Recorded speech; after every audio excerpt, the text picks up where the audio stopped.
friends, welcome to video lecture on centrifugation, a gateway for breakup. Centrifugation is a separation and purification of biological molecule in a liquid medium under the applied centrifugal force. Separation is based on size, shape and density. It is a key technique for isolation and analysis of cells, subcellular fraction, supramolecular complexes and isolated macromolecules such as proteins and nucleic acid. The timeline of centrifugation. Here are some of the scientists who made contribution in this field. Swedberg invented the analytical centrifuge, and in 1926 he won the Nobel Prize for his research on colloids and proteins using. Well, if we discuss about the basic principles of sedimentation, every particle in a suspension has a tendency to sediment due to Earth's gravitational force. The rate at which given particle moves downward is proportional to the centrifugal force, which is directed radially outward and represented by following relationship, that is G is equal to omega square r, where G is the applied centrifugal force, omega is the angular velocity and r is the radial distance from the axis of the rotation. Angular velocity can be expressed in terms of revolution per minute, that is RPM, which is a common way for denoting centrifugal speeds. Omega is equal to 2 pi into RPM upon 660. By substituting above equation in equation 1, G will become 4 pi square into RPM square into R upon 3600. The applied centrifugal force is calculated in terms of multiple of Earth's gravitational force, that is G is equal to 981 centimeter per second square. This is referred as a relative centrifugal force and can be derived from equation 3. RCF is equal to 4 pi square into RPM square into R upon 300 and 600 multiplied by 981. The equation 4 on simplification becomes RCF 1.18 into 10 to the power minus 5 multiplied by RPM square multiplied by R. This is a simple way to express relationship between RCF and RPM. This figure shows nomogram for determination field for given rotor speed and radius. And let us also discuss about few more relationships. Sedimentation velocity is the rate of sedimentation of a spherical particle in a liquid medium will depend upon its mass, density and viscosity of a medium. The net force F is given as the following equation. F is equal to mass of a particle difference in the density of a particle and media, or F is equal to 4 upon 3 pi r cube p as rho m omega square r, where 4 upon 3 pi r cube is the volume of a spherical particle or radii.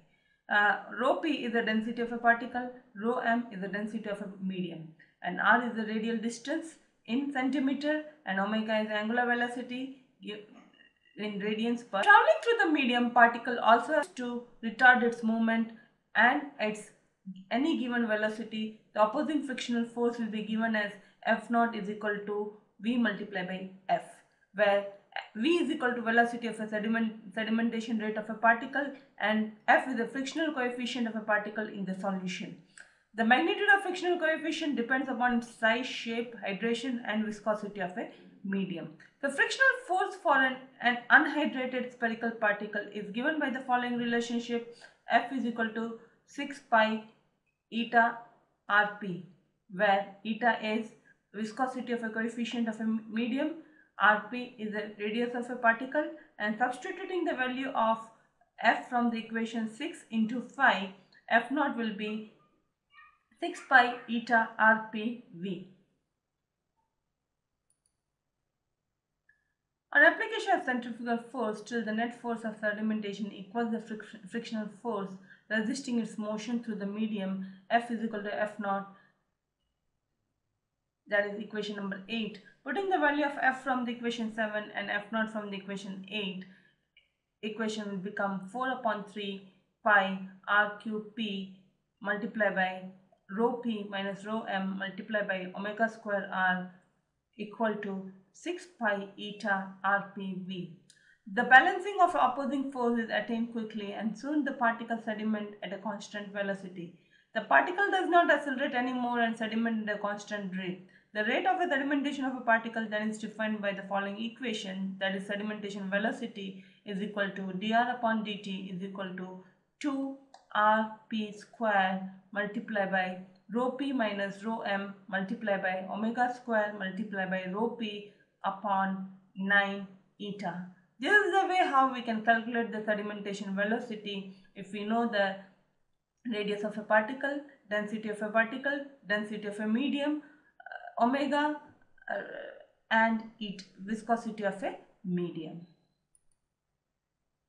When designing a centrifugation protocol, following factor could play an important role. The more dense biological structure is, faster its sediment in a centrifugal field. The more massive particle is, faster it moves in the centrifugal field. Denser the biological buffer system is, slower the particle will move in a centrifugal field. Greater the frictional coefficient is, slower the particle will move. Greater the centrifugal force is, faster the particle will sediment. So these are the factors which influences the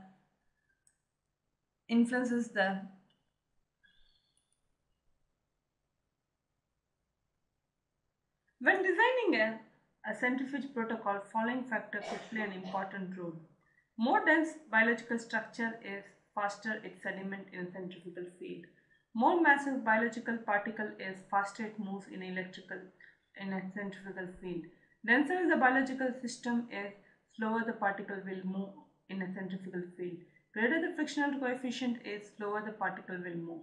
Greater the centrifugal force is, faster the particle will sediment. Requirement of centrifuge differs according to maximum speed at which biological specimens are subjected to increased sedimentation, the presence or absence of a vacuum, potential for refrigeration or general manipulation of a temperature during the centrifugation run, maximum volume of a sample or capacity for individual centrifugation tubes. Types of centrifuge. Different types of centrifuge available: large capacity, low speed preparatory centrifuge, refrigerated high speed preparatory centrifuge, analytical ultracentrifuge, preparative ultracentrifuge, large scale clinical centrifuge. Here are the different requirements or characteristics of preparative benchtop centrifuge.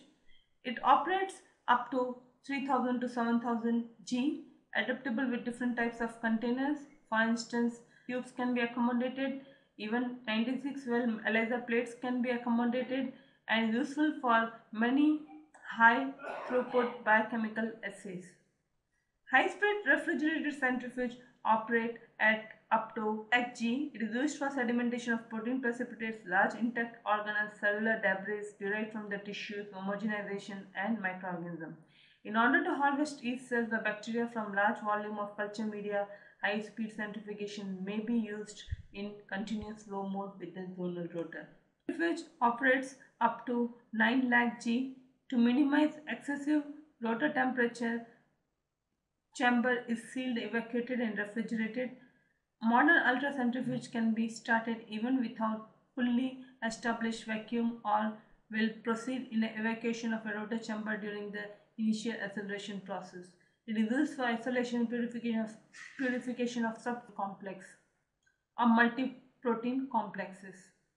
These are the details for analytical ultracentrifuge. Here, it can be used for real-time evaluation using optical detection system. For instance, ultraviolet light absorption and infrared optical refractive index sensing sensitive system, which is widely used for determining sample purity, characterize assembly and disassembly mechanism of biomolecular complexes, determine subunit psychometrics, detect and characterize molecular conformational changes, measure equilibrium constant and thermodynamic parameters for self and hetero associating system, thermodynamic and hetero. This slide shows how There are different types of rotors available. One of them is swinging bucket rotor. The rotor holds the tube in a vertical position where centrifuge is at rest. Tube moves to the end and remain in the horizontal position when rotor is in the motion. It is useful when samples are to be resolved in a density gradient. It is relatively inefficient for pelleting. Fixed angle rotor is widely used. Keep the tube at a fixed angle, that is 25 to 52 degree, to the vertical axis of rotation. During centrifugation, particles move along the side of a tube to form a sediment that pack against the wall.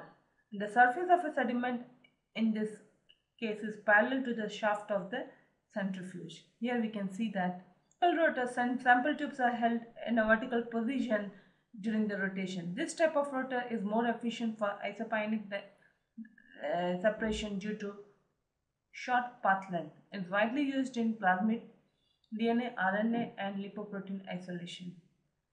It is very important to take care of centrifuge while handling the instrument.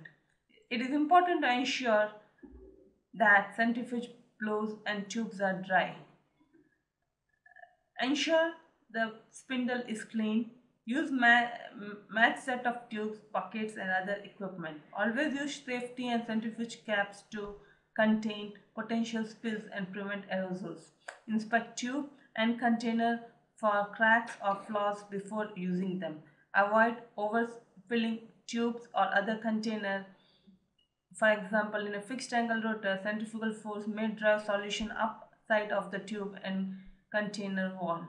Ensure that rotor is properly seated on the drive shaft. Make sure tubes or containers are properly balanced in the rotor. Only check O-rings on a rotor if you are properly trained. Apply vacuum grease in accord with the manufacturer's guidelines. Do not exceed rotor maximum run speed. Close the centrifuge lid during operation. Make sure that centrifuge is operating normally before leaving the area. Make sure that rotor has come to complete stop before opening the lid. When centrifuging a infectious material, wait for 10 minutes after rotor comes to complete stop before opening the lid. If spill occurs, use appropriate decontamination cleanup procedure for spilled material. Record all accident to your supervisor immediately. These are the few references we have used. Thank you.